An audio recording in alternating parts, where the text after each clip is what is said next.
ese tipo de situaciones siempre suele ser un elemento muy importante, ¿no es cierto? La Corte no es un tribunal penal. Pero lo interrumpo, muy bien. Usted me dice que más allá del tema de formas está este asunto político, pero luego me dice que Alberto Fujimori no calificaba para el indulto. ¿Por qué? Exactamente. Nos parece que no solamente por no conocer el expediente médico, sino por las circunstancias del tratamiento y de las causas que siempre han venido alegando para internarlo de manera recurrente en la clínica Centenario. Nunca hemos escuchado, digamos, lo que es parte de un protocolo médico cuando ocurre un asunto de salud de carácter relevante y público. Siempre ha sido el médico de cabecera, el señor Aguinaga, el que daba los informes. El hecho de que ingrese supuestamente en una fecha determinada, que fue, me parece, el día 23 de diciembre, a un momento en el que ingresó a cuidados intensivos, comience a aparecer en fotografías y no cumpliendo los procedimientos que un estado de cuidados intensivos debe tener. El estado de salud en el que sale el 4 de enero y las circunstancias de salud que aparentemente tiene el día de hoy, evidentemente lo que determinan es que puede que tenga algún problema de salud propio y de su edad, pero definitivamente no era una persona que estaba a punto de morir, y eso tiene vinculación con la extrema celeridad que tuvieron los procedimientos desde el día 11 hasta el día 24. ¿Usted cree que Alberto Fujimori debería volver a la prisión?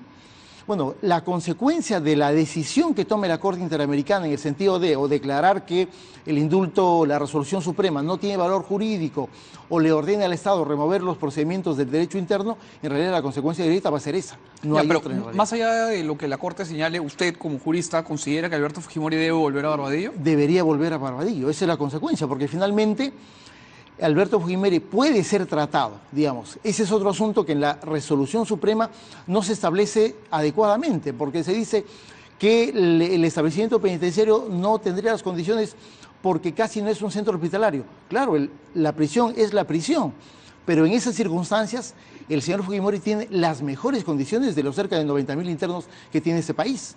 Y el hecho de que tenga problemas de carácter médico justamente eran resueltos a través de traslados que son recurrentes a la clínica, pero que son normalmente impedimentos para cualquier otro interno en esas condiciones. Por lo tanto, sí se podía administrar su situación médica bajo los procedimientos que se estaban cumpliendo, ¿no? Ahora, ¿usted cree que los argumentos por los cuales Alberto Fujimori fue condenado son un impedimento para que pueda haber recibido el indulto? Sí. Una de las razones por las cuales la Corte Interamericana va a hacer algún tipo de procedimiento es justamente sobre algo que ya la propia Defensoría advirtió en cuanto al derecho de gracia. Es decir, si tú vas a indultar a una persona que está condenada no solamente por homicidio, sino por un homicidio que el tribunal ha calificado como crímenes de lesa humanidad, por lo tanto tienes que... ¿Qué tribunal? La Sala Penal Especial de César San Martín y la propia Sala Penal de la Corte Suprema de Justicia. Doctor, pero hasta donde recuerdo, en la sentencia expedida por la Sala Penal del doctor San Martín, no se tipifica el homicidio como lesa humanidad, y de hecho hay un precedente del Tribunal Constitucional, una resolución posterior, sí, que dice claramente que no son crímenes de lesa humanidad. Ya, mira, si hay una calificación que es distinto a una tipificación. Por eso. Desde el primer día del juicio, el 10 de diciembre del año 2007, nosotros planteamos el debate de que lo que había cometido Fujimori eran crímenes de lesa humanidad. Ese debate se va dando en el curso del proceso judicial del juicio oral. Y esa es la razón por la cual en uno de los capítulos de la sentencia se desarrolla por qué razón Barros los Altos y la Cantuta constituyen crímenes de lesa humanidad. Y hay una argumentación a partir del derecho internacional consuetudinario que el tribunal traslada al contenido de la sentencia. Y esa es la razón por la cual en la parte resolutiva de la sentencia, la Corte presidida por César San Martín determina que condena a Fujimori por homicidio calificado y lesiones graves y dice que eso, de acuerdo al derecho penal internacional, constituye un crimen de lesa humanidad. O sea, Lius Cogens exactamente. Pero el propio César San Martín ha dicho que no... Yo creo que se está malinterpretando a César San Martín. San Martín lo que está explicando es que Fujimori no ha sido condenado de acuerdo a la ley penal peruana que tipifica los hechos de lesa humanidad, que es una ley del año 98, que es obviamente inaplicable a crímenes del 91 y 92. Pero es San Martín el que introduce el texto de esa parte de la sentencia, en el sentido de lo que está calificando es o la utilización que se está haciendo es del derecho penal internacional consuetudinario. Ahora, pero hay efectivamente esta bruma que quedó sobre la sentencia sobre si es que era un delito de lesa humanidad tipificado o no. Y el Tribunal Constitucional se ha manifestado al respecto y ha dicho que no. El Tribunal Constitucional lo que hace es decir que es una calificación sin consecuencias jurídicas. A eso iba. Exactamente.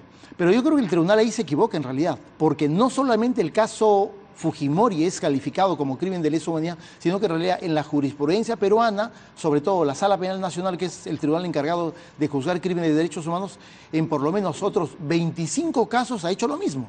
Y cuando uno declara a un hecho común en la ley penal peruana, como homicidio, desaparición forzada, violación sexual, como crimen de lesa humanidad, eso automáticamente transforma el hecho y lo transforma en un delito imprescriptible.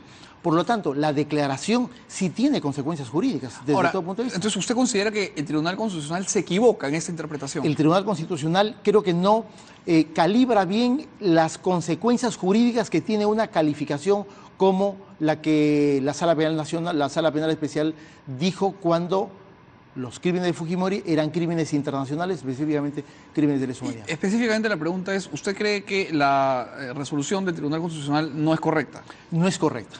Entonces, o sea, nunca dijo no constituyen crímenes de lesa humanidad. Lo que dijo es que esa es una calificación que no dispara consecuencias jurídicas. Así es, que no. Y en los hechos, digamos, todo crimen de lesa humanidad en el segundo siguiente se convierte en un crimen imprescriptible. ¿Y cómo hacemos los peruanos para determinar a qué sentencias del Tribunal Constitucional le hacemos caso y a cuáles no? Mira, en realidad ya el año 2011 el Tribunal Constitucional, yo diría que emitió una magnífica sentencia en la que declaró la inconstitucionalidad del decreto legislativo 1097, dictado en el gobierno García. Y en esa sentencia, que es bastante voluminosa, el Tribunal Constitucional explica y desarrolla, justamente a partir de los estándares del derecho penal internacional, qué hecho puede constituir o no un crimen de lesa humanidad. Y por lo tanto, la referencia a la que hay que más o menos utilizar en este tipo de discusiones es esa sentencia de marzo del 2011. Porque sí es cierto también que el Tribunal Constitucional ha sido, yo diría, un tanto errático en sus afirmaciones respecto de algunos casos, del caso Acomarca, del propio caso El Frontón, que también se va a ver el día 2 de febrero en la Corte Interamericana. Yo sé que el Tribunal Constitucional no tiene, digamos, una jurisprudencia que pueda ser integral y ya. Por eso hacía referencia a esta sentencia de 2011, a la otra, ¿no? Pero sí. Yo aquí le pregunto, usted es abogado, digo, si el Tribunal Constitucional se ha manifestado expresamente sobre la sentencia de San Martín diciendo que no dispara consecuencias jurídicas, ¿cómo así nosotros, que creemos en el sistema republicano y en las instituciones, desescuchamos al TC? Mira, yo creo que es que el Tribunal Constitucional no puede terminar por decir lo que el derecho internacional ya ha establecido desde hace mucho tiempo atrás, ¿no? O sea, ¿usted considera en este caso entonces que el derecho internacional está por encima del propio Tribunal Constitucional? Desde todo punto de vista, ¿no? Desde todo punto de vista, ¿no? Pero la Constitución no dice eso.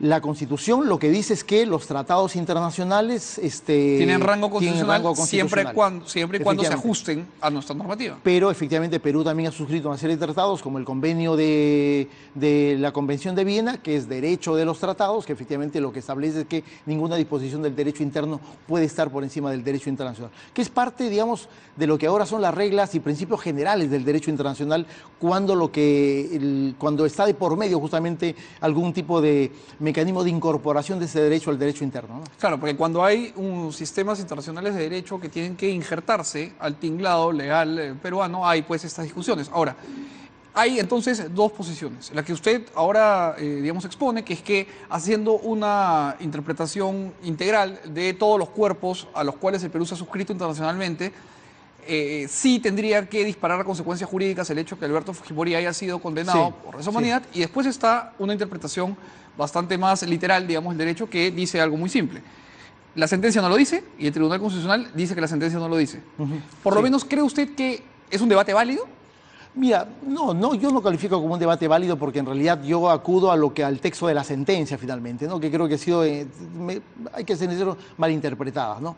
Y se ha pretendido hacer decir lo que la sentencia no dice en realidad. Y la sentencia, en términos muy concretos, en dos partes absolutamente reconocidas, desarrolla lo que es un crimen de lesa humanidad y califica para los altos de la Cantuta es un crimen de lesa humanidad, y luego se preocupa de incorporar esa calificación en la parte resolutiva de la sentencia, digamos. Y, digamos, tú también eres abogado, Mijail.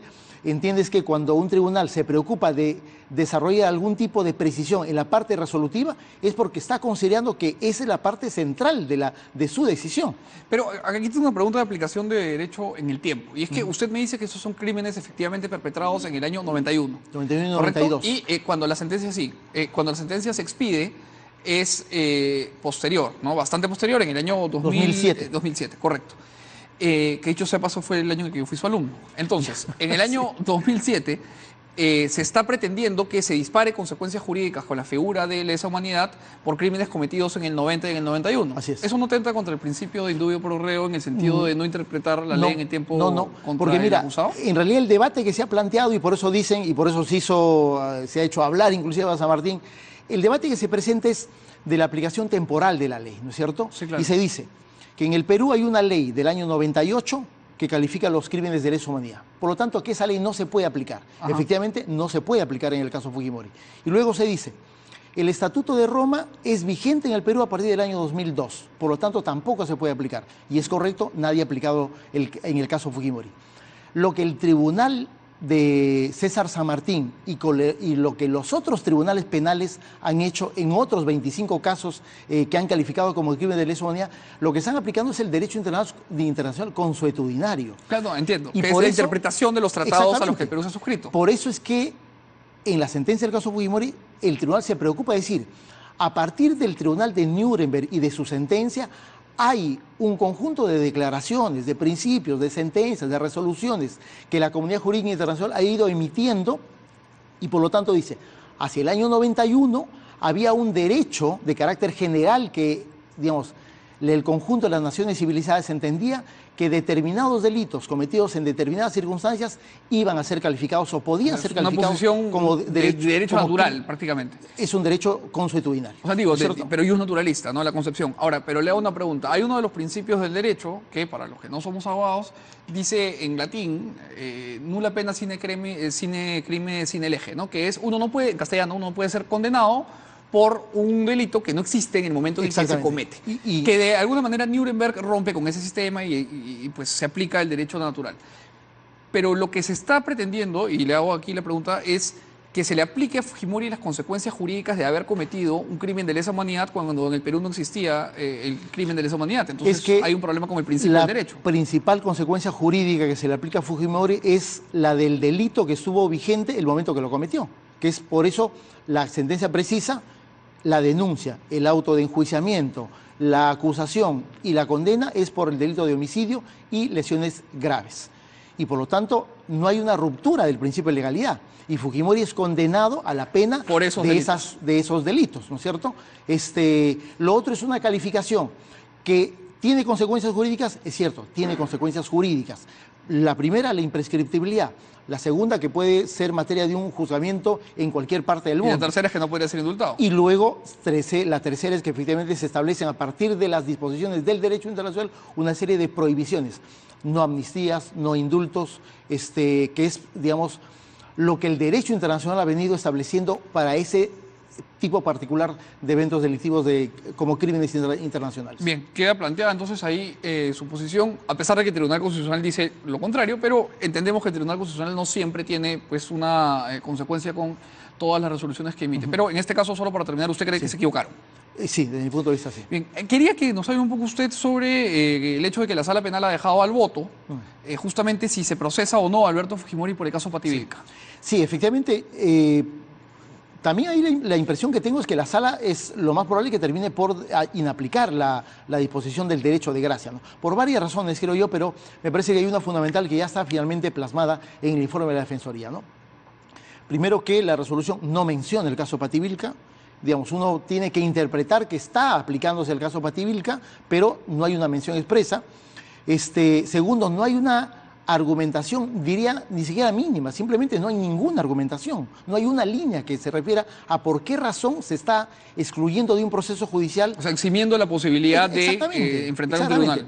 ¿Por qué razón? Creo que no solamente es el tema del debate del plazo sobre el cual ha habido un debate bastante intenso, es decir, ¿desde cuándo se computa? ¿Desde el momento que se abre el proceso o desde que se extradita? Yo considero de que desde el momento que se extradita, pero esa es una parte del debate. La otra parte del debate es de que la Constitución efectivamente lo que plantea Pero es una parte, disculpe usted, doctor, es una parte importante que me gustaría Sí. que explique para quienes nos ven.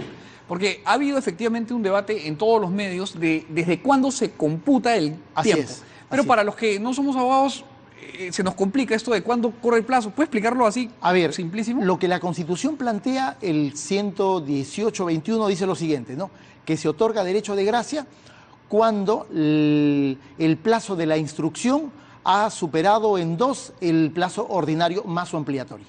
Se saca cuentas, estamos hablando del modelo procesal antiguo, ¿no es cierto? Es un juicio de carácter ordinario, tiene 2 etapas, la etapa de la instrucción y la etapa del juicio oral.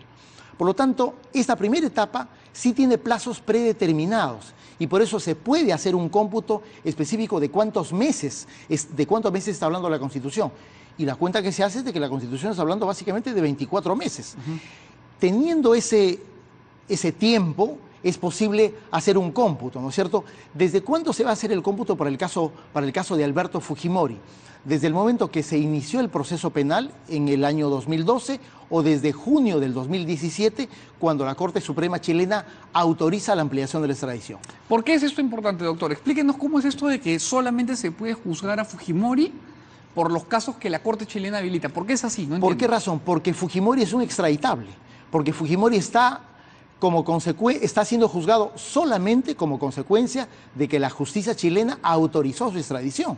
Eso significa que solo puede ser procesado por los hechos que la justicia chilena, digamos, abra la puerta. Exactamente. Ya. Fujimori tiene varios casos sobre los cuales no puede ser juzgado. ¿Cómo cuáles, para recordarlo? El caso de la matanza de Castro Castro del año 92 también está juzgado, pero también se le abre un proceso, pero no puede ser juzgado porque no hay una autorización de la Corte Suprema. Siendo un extraditable, se necesita una autorización del país que originalmente emitió la extradición para que se habilite un juzgamiento.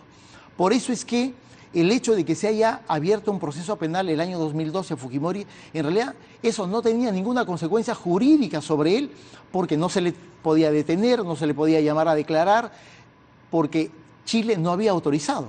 Todo eso recién puede ocurrir sobre Fujimori a partir de la autorización de la Corte Suprema chilena, que es el 5 de junio del año pasado. Y por eso es que, de manera correcta, el plazo debe computarse desde esa fecha, porque antes no tiene ninguna consecuencia jurídica. Creo que el mejor ejemplo es justamente esa resolución de la Suprema chilena. Ahí se discute la posibilidad de emplear la extradición sobre el caso Pativilca y un caso de peculado. La Suprema chilena habilita a Pativilca y dice lo pueden juzgar, pero en el caso de peculado dice no, y por lo tanto no hay ningún caso de peculado contra Fujimori. Es decir, la posibilidad de que tú puedas juzgar a una persona que está sometida a un proceso de extradición sí tiene consecuencias a partir del momento que la justicia extranjera determina la posibilidad de que la justicia nacional esté plenamente habilitada. Y desde junio del año pasado al 24 de diciembre definitivamente no habían pasado 24 meses. Ahora, ¿usted ha conversado con las víctimas de Pativilca? No, nosotros no patrocinamos el caso, lo lleva PRODE. Pero sí hay varios casos de víctimas que han llevado ustedes, ¿no? Sí, por supuesto. Nosotros llevamos el caso Barros Altos, patrocinamos junto con APRODE conjuntamente el caso La Cantuta. Digamos, El IDL evidentemente hace estos casos pro bono. Exactamente. Así es. ¿Y ustedes cuántos casos han llevado a la justicia defendiendo a víctimas de la época pues esta terrible que se vivió en el Perú? Más o menos. Mira, no te podría dar una cifra en ese momento, pero mira, deben ser aproximadamente unos 60 o 70 casos, ¿no? ¿Y alguna vez han defendido a una víctima de Sendero Luminoso? Sí, por supuesto. ¿En qué porcentaje más o menos?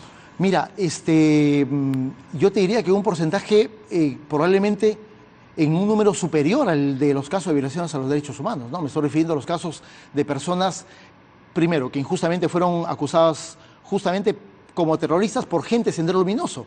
Es decir, tuvieron consecuencias graves sobre su seguridad jurídica y sobre su libertad a partir de imputaciones de la propia gente de Sendero Luminoso. ¿Y alguna vez han defendido a un militar?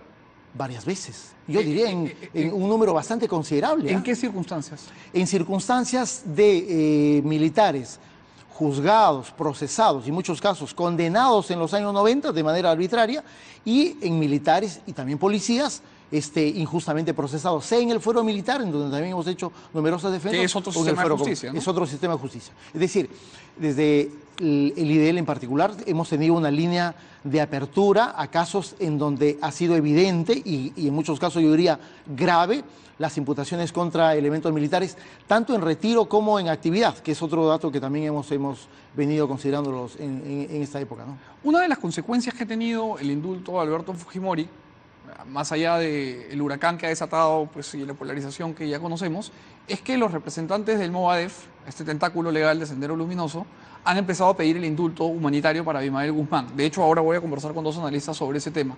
¿Considera usted que ese indulto sería viable?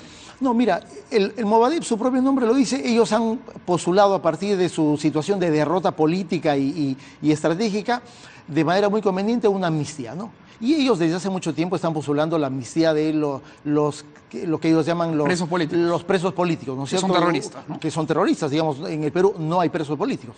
Por lo tanto, creo que es injustificado las amnistías a favor de militares condenados por violaciones a los derechos humanos, pero también es mucho más injustificado la posibilidad de una amnistía a gente condenada por crímenes contra los derechos humanos, en este caso terrorismo. Ahora, sin ninguna duda. Una consulta. En el caso hipotético de que Abimael Guzmán Reynoso encajase dentro de lo que un indulto humanitario reclama, es decir, una enfermedad terminal, que las condiciones de la carcelería sean un motivo que lo va a llevar a morir y tal, ¿usted consideraría la posibilidad de indultar a Abimael Guzmán? A Abimael Guzmán. Mira, sí, claro, ¿no? Es decir, si hemos estado durante todo el 2017 afirmando que nadie debe morir en prisión, digamos, ese principio que es, digamos, un poco la bandera de un principio de carácter estrictamente humanitario, tendría que aplicarse para todas las personas, ¿no? O sea, usted sí, si es que todo encaja, indultaría a Abimael Guzmán.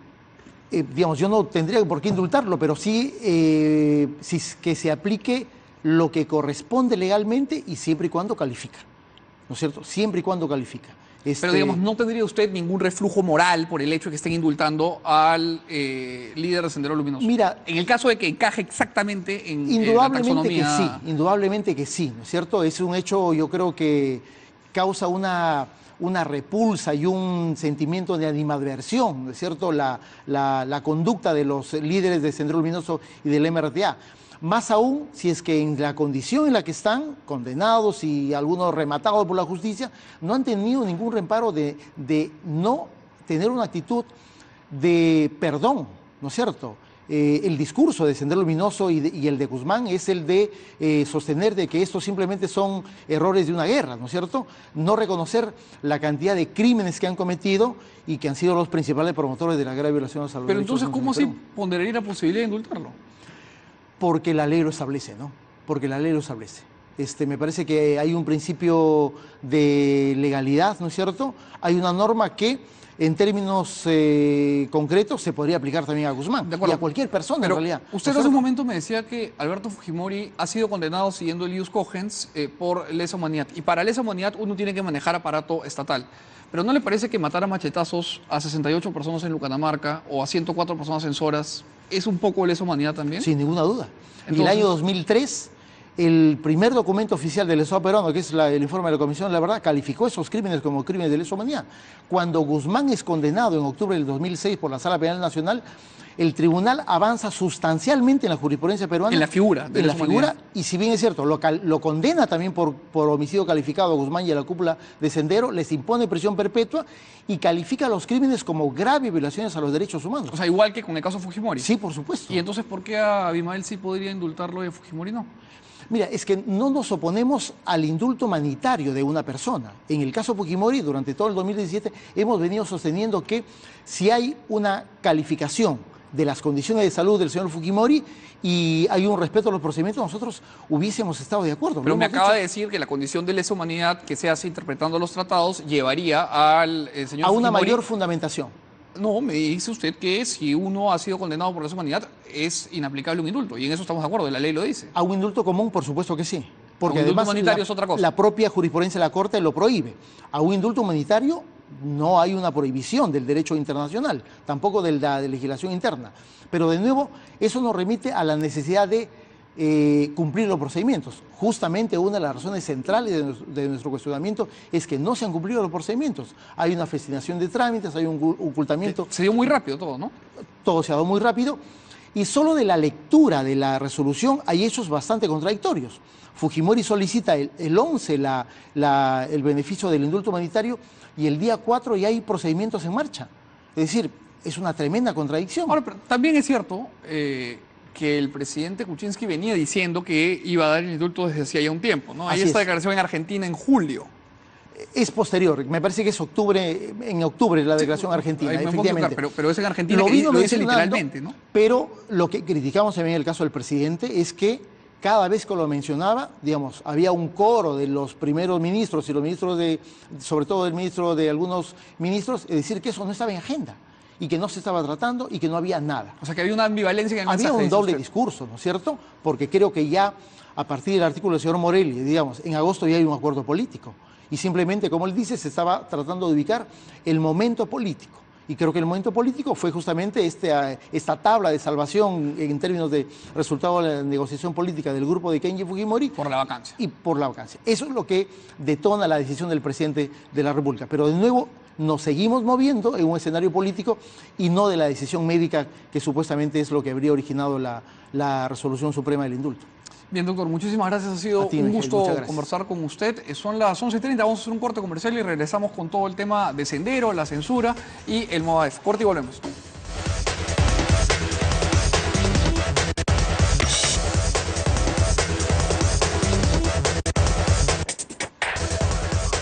Once y 32, estamos de vuelta en Contacto de Verano. Ya están en la mesa con nosotros el ex comandante general del Ejército, general en estado de retiro, Otto Ibovich, y el analista político Luis Alberto Sánchez. Además, el general Ibovich en los últimos años, podemos decir, se ha especializado en hacer un seguimiento, ¿no?, cercano a lo que viene sucediendo con el terrorismo internacional.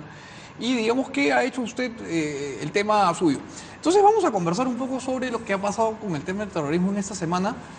Y vamos a empezar con lo que corresponde al día de hoy, porque hoy se cumplen 35 años de la matanza de Uchurajay.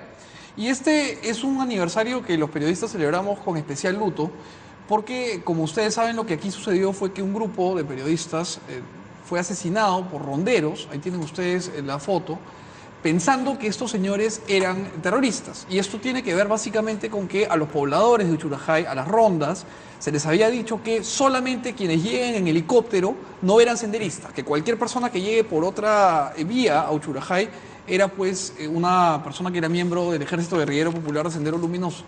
Y lamentablemente la brecha lingüística, porque estos pobladores eran quechohablantes, impidió que los periodistas se hagan entender y fueron víctimas de un terrible asesinato que hoy pues nos convoca a la reflexión, a la memoria y sobre todo a la condolencia fuerte y sentida para los familiares de quienes murieron ese día en ese incidente que nunca tendría que haber sucedido, que fue un incidente además que fue una consecuencia de la nefasta guerra que desató Sendero Luminoso contra el Estado peruano.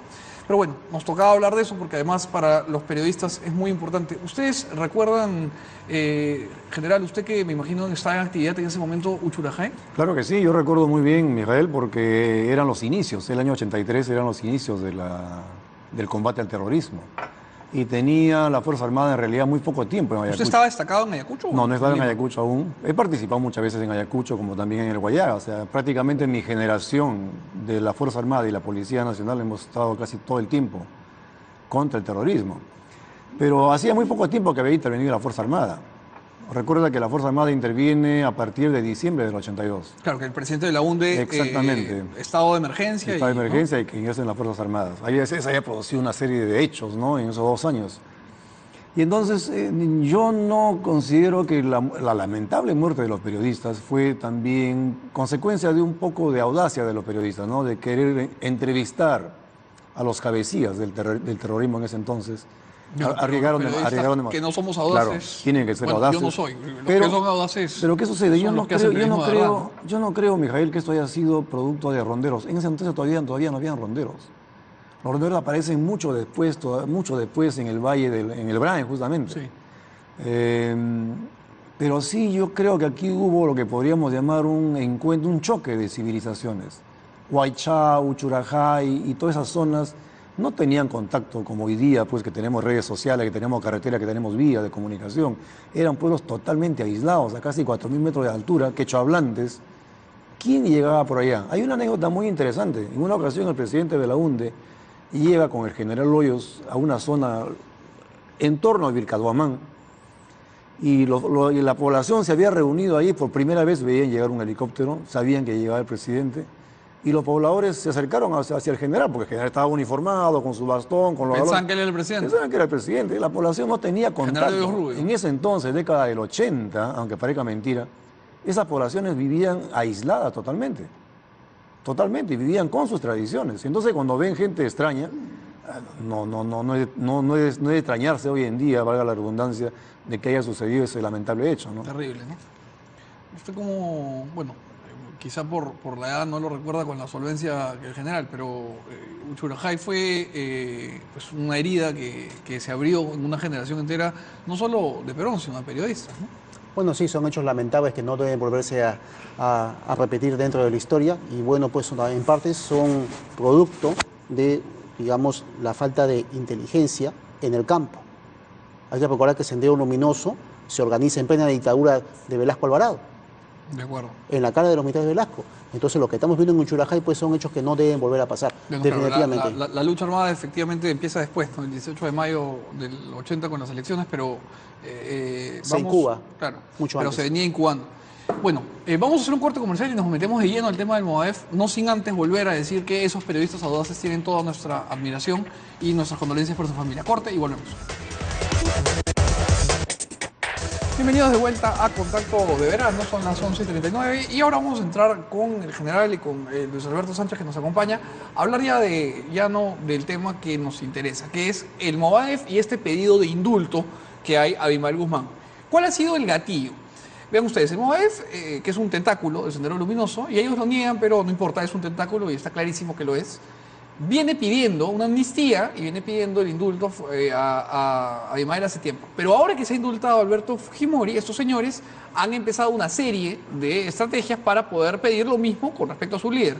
Y aquí tienen ustedes, por ejemplo, este evento que convocó el señor Alfredo Crespo, que es uno de los miembros de el MOADEF, que pide pues este evento hacia una verdadera reconciliación nacional.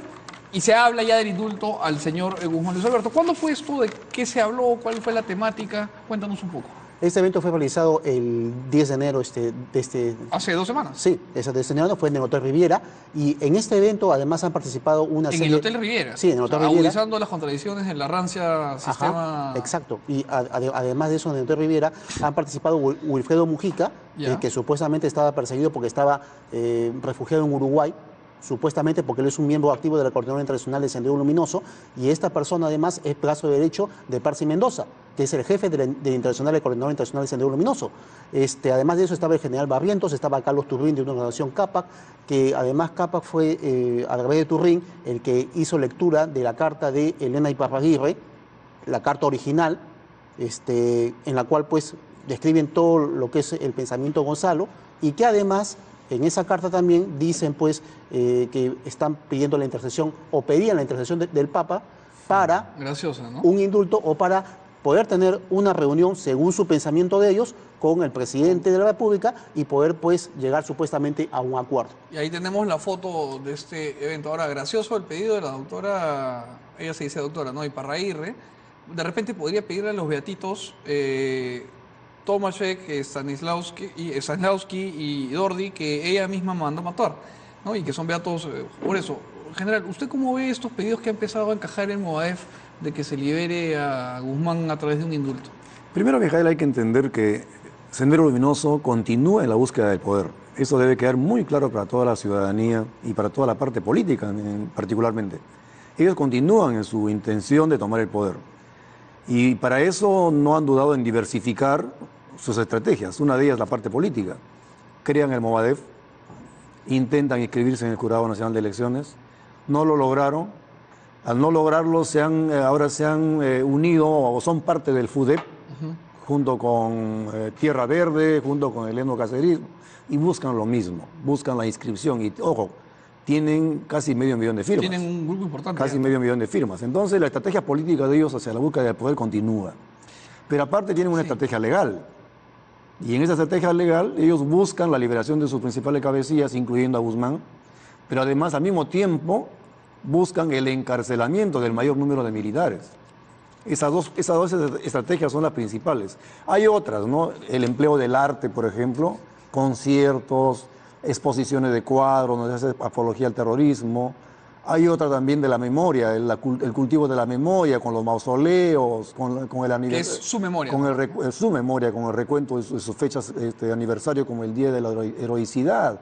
Entonces hay un conjunto de líneas directrices que nos tienen que preocupar. Que trabajan como una pinza. Trabajan como una pinza, efectivamente. ¿Y cuál es el objetivo principal de ellos? La juventud, los jóvenes, en las universidades, en los sindicatos. Entonces ellos vienen trabajando. Disculpe usted, general, de eso quiero hablar con usted, pero para poder hablar de eso quiero que veamos juntos este video, porque justamente retomamos con esto de los jóvenes, que me parece importantísimo. Veamos el video y regresamos a hablar con el general. Queremos es una reconciliación nacional verdadera, dicen gabinete de la reconciliación. ¿Quiénes están representados ahí? ¿Están ahí acaso representados los familiares de los desaparecidos, de los asesinados, de los torturados? ¿Cómo puede llamarse gabinete de la reconciliación? No es una verdadera reconciliación la que ellos propugnan, sino una falsa reconciliación para resolver sus problemas. Nosotros decimos, ellos han dicho, el año del diálogo y la reconciliación nacional. Ya pues, nosotros estamos dispuestos a dialogar. Y yo estoy dispuesto a dialogar hasta con el diablo. Está molesto Crespo, ¿no? Creo que tiene que tomarse un vodka. Pero ¿qué cosa quería él? Que lo llamen de ministro para estar representado. No termino de entender por qué es tan empático el señor Crespo. Creo que debe tener un problema ahí de hemorroides. Pero en fin, general, me decía usted que el principal objetivo de esta pinza que Sendero Luminoso ha ensamblado es la juventud. ¿Por qué? Digamos el blanco objetivo principal, ¿no? La juventud. Porque hay una edad entre los 18 o 22 años más o menos en que la gente tiene alguna dosis de rebeldía, una dosis de querer cambiar el mundo. Yo creo que todos hemos pasado por esa edad y siempre hemos sido muy críticos del establishment, críticos de aquí, y hoy día vivimos pues un momento muy difícil con esto del abajato y la corrupción. Entonces, ¿quién no podría a esa edad sentirse con derecho a insurgir, a combatir la corrupción, a derrotar la corrupción? Y si va alguien y le canta un discurso como el que podemos escuchar en este momento, acabamos de escuchar, pues pueden convencer.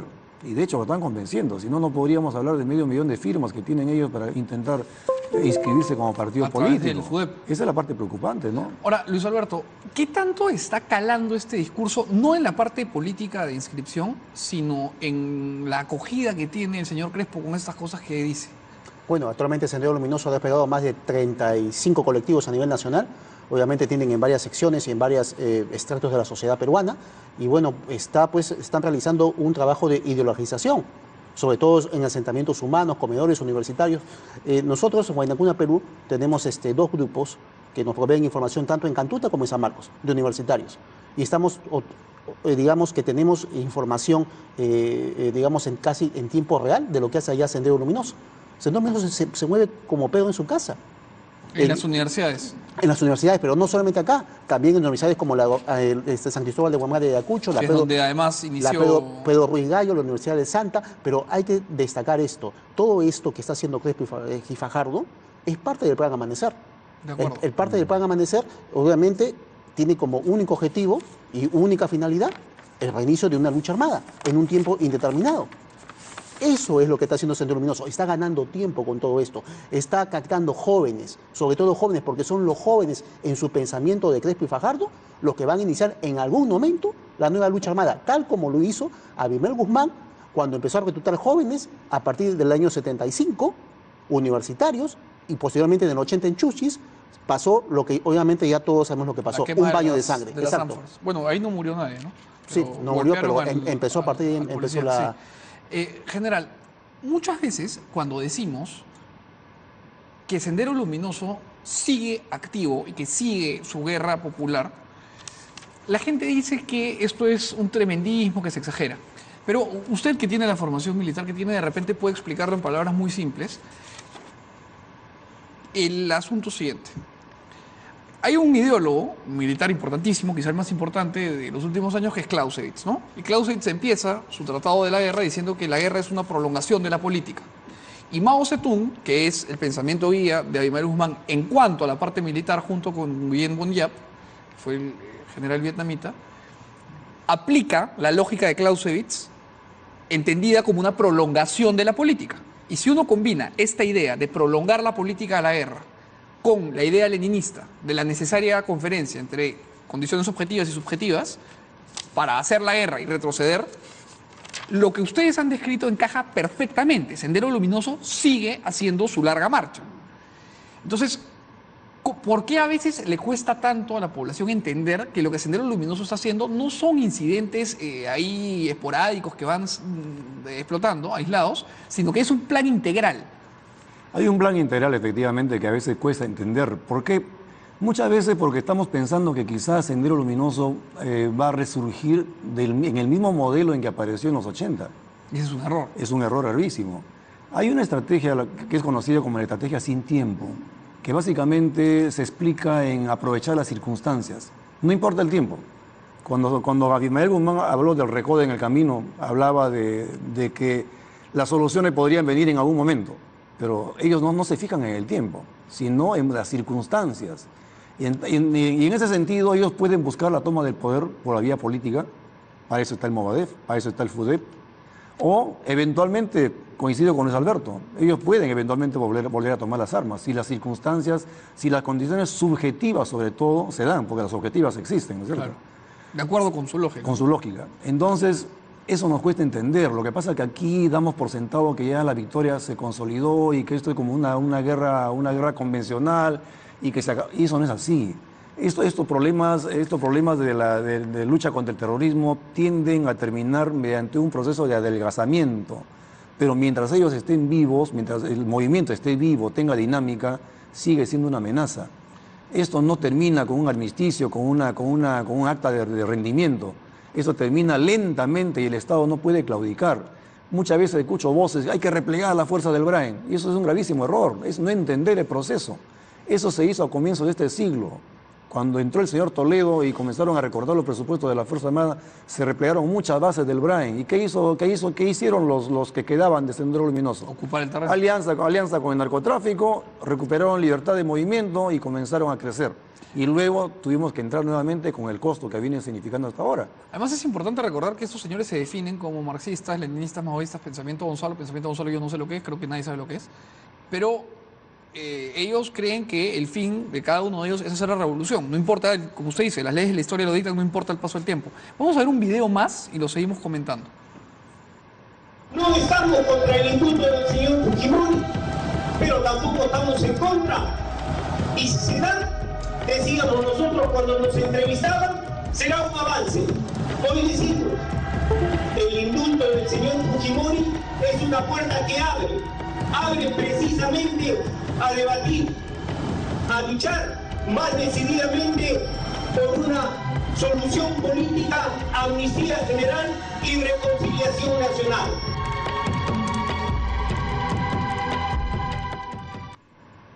Bueno, como les decía, como conversamos al comienzo, han utilizado como gatillo el indulto a Fujimori para ellos pedir lo mismo, ¿no? Exacto. Es que ellos, digamos, Sendero Luminoso en su pensamiento, ellos son programáticos y metódicos.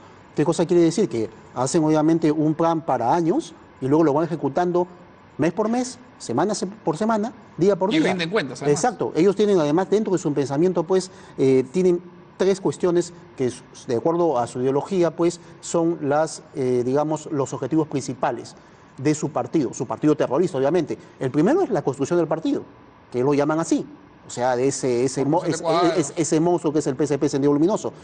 El segundo es, después de que puedan construir su partido, que actualmente es lo que está haciendo Movadef y FUDEP, después de eso viene la construcción del ejército del partido. El ejército guerrillero popular. O sea, que es un ejército terrorista. Eso es lo que es. Y tercero, lo que ellos consideran es la destrucción del viejo Estado. Y es lo que consideran ellos y siguen propugnando aún esa idea. Bajo esa idea, obviamente, con el partido y con ese ejército, o sea, ese ejército de asesinos que están formando, obviamente vuelven a desarrollar una lucha armada. Entonces, lo que estamos viendo, pues, además, es que dentro de todo esto, digamos, que Sendero Luminoso está planificando para años, está lo que podría llamarse que van a utilizar elementos de lo que actualmente se conoce como una guerra híbrida, en la cual tú no sabes pues si estás en paz o estás en guerra. ¿Qué cosa quiero decir con esto? Que obviamente no solamente es utilizar las redes sociales para desperdigar una serie de, digamos, transgiversar los hechos respecto a lo que sucedió en la década de los 80, por ejemplo, ellos niegan que hubo terrorismo, cuando realmente sí hubo terrorismo. La propia de Ayparraír lo negaban en la carta al Papa. Exacto, y asimismo, eso también tiene que ver, obviamente, con operaciones políticas, como por ejemplo eso que hemos visto con y el tema acá del tenemos Indulto. otra, ¿no? Que es un evento del que vamos a hablar en un momento, de este pues, movimiento que convoca a la verdadera reconciliación nacional, pero este es en Ayacucho. Ahora, yo quería precisar una cosa que a veces los peruanos olvidamos. Los militantes de Sendero Luminoso le llaman a su grupo de asesinos el Ejército Guerrillero Popular. Ejército es el que integró el general. El ejército es cuando uno se pone un uniforme y se va a defender el interés de una nación. Esos señores se ponían capuchas, se ponían bombas y mataban a civiles inocentes. Entonces, ejército es mucho decir. Piara de asesinos es lo que eran. Pero bueno, de repente no les gusta que se los recuerden, pero para eso estamos. Yo tengo una pregunta para los dos antes de ver qué pasó ahora en Ayacucho. Todo el sistema terrorista de Sendero Luminoso, en lo ideológico, en lo político y en lo militar, está basado en la idea de Gonzalo, ¿no? De Abimael Guzmán. De hecho, el pensamiento Gonzalo es este híbrido entre cartas y comunicaciones que él mismo ha ido emitiendo porque ni siquiera ha tenido la solvencia de escribir un libro. La pregunta que yo me hago es, ¿qué va a pasar con el pensamiento Gonzalo cuando Gonzalo se muera? ¿Qué va a pasar dentro de poco? Por un tema de edad, o sea, es estadística. ¿Será posible que una vez que muera Abimael Guzmán, algunos de los cuadros de Sendero encuentren en esa situación la posibilidad de interpretar el pensamiento Gonzalo de manera auténtica y decir las condiciones subjetivas se vuelven a dar, ha llegado el momento de tomar las armas de nuevo? Fíjate, el pensamiento Gonzalo es una enorme falacia, Mijael. Por supuesto. Si tú analizas cómo empezaron ellos, con qué planteamiento empezaron su lucha armada, fue definiendo al Perú como un país semifeudal, semicolonial. Que es marxismo exactamente básico. La misma definición que hizo Mao de su realidad en la década del 40, en la década del 30. De la revolución. Exactamente. Y en ese momento Perú no era semifeudal, ni menos semicolonial, ¿no? O sea, era un total error. Y entonces por eso que ellos luego fallan en su diagnóstico, porque la población comienza a rechazarlos. Ellos pensaban que la población los iba a aceptar fácilmente. Entonces ese pensamiento, Gonzalo, yo no le veo mucho futuro, pero pueden hacer mucho daño, pero lógicamente pueden también ir modificándose en el tiempo, porque repito lo inicial, el objetivo de tomar el poder sigue vivo. Entonces, ¿qué herramienta puede hacerle funcional en qué momento determinado? Es un tema de circunstancias, básicamente. De circunstancias que le sean favorables, ¿no? Exacto, como nos ha hecho ver Luis Alberto, tenemos unos videos de este evento que nos gustaría que después de verlo Luis Alberto nos ayude a entender qué está sucediendo, de un señor que es el abogado Noroño que habría estado en prisión por el senderismo, justamente por haber formado parte de Sendero Luminoso hasta inicios de los 2000. Vamos a ver el video y lo comentamos. De que en el Perú, desde el año 80, hubo un conflicto armado interno, una guerra política, una guerra de masas. Y no terrorismo, como dice la policía o la Fuerza Armada del Estado, que ha difundido que no ha habido guerra del pueblo para tomar el poder, en la lucha campesina, en la guerra campesina, no. Hubo terrorismo, ¿no? Negando el contenido político. Y para comprender que ha habido un hecho político, tiene que verse que ha habido causas. No simplemente ver el hecho, ¿no? Hay que ver las causas. ¿Por qué se dio? En concreto, nomás, este Tarata fue un hecho dentro de la guerra política que hubo en el año 92, hace 25 años en Miraflores. En realidad, fue un hecho fortuito, porque un comité en Lima, de Lima Este, unificó para el Banco de Crédito en Miraflores. ¿Por qué el Banco de Crédito? Porque Lupe Romero es uno de los grupos que más roban en este país. Es parte de la oligarquía financiera. A eso querían sabotear sus instalaciones, no las personas. Pero ¿qué pasó ahí? Los que fueron a colocar un carro para sabotear sus instalaciones de banco, porque eso es lo que más roban, los banqueros son los que más roban en este país. ¿Qué pasó? En vez de pisar el freno, pisaron el acelerador. Se salieron del carro y se fue hasta la calle Tarata. Fue un hecho fortuito, circunstancial. Y eso está en la sentencia. Ahí se linda la sentencia de la Corte Suprema. El hecho de Tarata fue un hecho circunstancial. Hecho fortuito, dice este sinvergüenza con lo que pasó en Tarata. Permítanme hacer un par de apuntes antes de escuchar los comentarios de nuestros panelistas. Llenar un Volkswagen con ANFO y ponerle un ladrillo en el acelerador, que fue lo que hicieron, y no es que se les escapó el carro, es que el guachimán del Banco de Crédito disparó con un revólver 2 tiros al aire, y como buenos cobardes salieron corriendo y dejaron que el carro avance por la calle Tarata. Y murieron 25 personas, entre ellos un niño menor de 1 año. Que un niño muera volado por ANFO no es un hecho fortuito, se llama asesinato. Entonces, que no vengan estos señores a jugarnos con la semántica. Hecho fortuito es que te caigas porque pisaste el jabón. Que te reviente una bomba en la puerta de tu casa no es un hecho fortuito. Entonces, dejémonos de cosas con este tipo de discursos. Luis Alberto, ¿quién es este tipo? Es Hugo Noroña, él es parte del staff del gabinete de abogados del terror que tiene Sendero Luminoso, de Rato Yuris. Ellos se dedican a defender pues, a Sendero Luminoso. Actualmente están llevando la defensa por el tema del caso Tarata a favor del miserable de Manuel Guzmán. Y este evento fue realizado el 15 de enero a las 4 p.m. 10 días. Exactamente, a las 4 p.m. en Ayacucho, en la casa del maestro. Han habido una gran cantidad de jóvenes en este evento. Y eso a mí me preocupa bastante, porque incluso hay colectivos de jóvenes que obviamente han sido embaguacados por este grupo, esta gente pues que está a favor de Sendero, de Movadef, y obviamente pues les están vendiendo otra historia de lo que pasó en la década de los 80s. Nosotros sabemos que fue terrorismo, nosotros sabemos que Manuel Guzmán es un asesino, es un criminal, es un genocida. Pero esta gente le vende otra idea. Por ejemplo, le dice que en esa década no hubo terrorismo, sino supuestamente, exacto, según su pensamiento de ellos, pues fue, digamos, un hecho, digamos, fortuito o simplemente porque ellos justifican lo que está haciendo. Entonces, este evento ha sido para justificar todos los actos que hizo Sendero Luminoso. Ahora, yo me permito ahí complementar una cosa. Yo creo que es un genocida, un asesino y un criminal, como usted ha dicho, pero también creo que es un megalómano y además creo que es una persona poco inteligente, porque sus ideas, si uno las revisa, no tienen ningún asidero en la realidad. Ahora, general, para terminar, que hemos volado en tiempo, ¿qué hacemos? Es un buen tema. Hay muchísimo por hacer, Mijael. Yo digo, a los partidos políticos se le ponen 500 requisitos para que tengan comités por todo sitio y no pueden sostenerse porque no tienen presupuesto. ¿Por qué no le damos a los partidos responsabilidades para la lucha política? ¿Por qué en vez de pedirle requisitos que no lo pueden cumplir a nivel nacional, no tienen presupuesto para ello? ¿Por qué no le damos presupuesto para que hagan la lucha política? Nos están ganando la lucha política. La lucha de las ideas. La lucha de las ideas, justamente. Y también hay que hacer mucho trabajo cívico. Yo creo que ahora he escuchado recién a un ministro hablando de que se va a enseñar en secundaria. En primaria. En primaria y en secundaria. Algo sobre la historia real, la historia verdadera del terrorismo, no aquella historia que se estaba contando engañosamente y haciendo apología camuflada sobre el terrorismo, presentando a Abimael Guzmán como un luchador social. Eso es inaceptable. Fíjate, también hay un programa de reparaciones que el Estado viene desarrollando con 240.000 expedientes y 600 millones de soles ya gastados y con muy poca difusión, que no lo conocemos. Y eso aparentemente no lo hemos medido y cuáles son los resultados.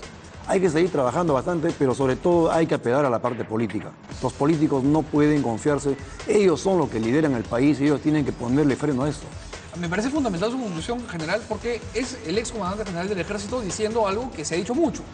Estos señores no van a ser derrotados con armas, tienen que ser derrotados con ideas. Las armas son un mecanismo de defensa ya de última ratio. En fin, este tema da para mucho más. Les agradezco muchísimo a los dos por haber venido. Ha sido tremendamente ilustrativo que estén aquí. Son las 12:01, hemos volado ya en tiempo, así que nos vemos el lunes a las 11 de la noche. Tengan ustedes buen fin de semana y no se olviden de estos tipos que quieren volver a desangrar a nuestro país.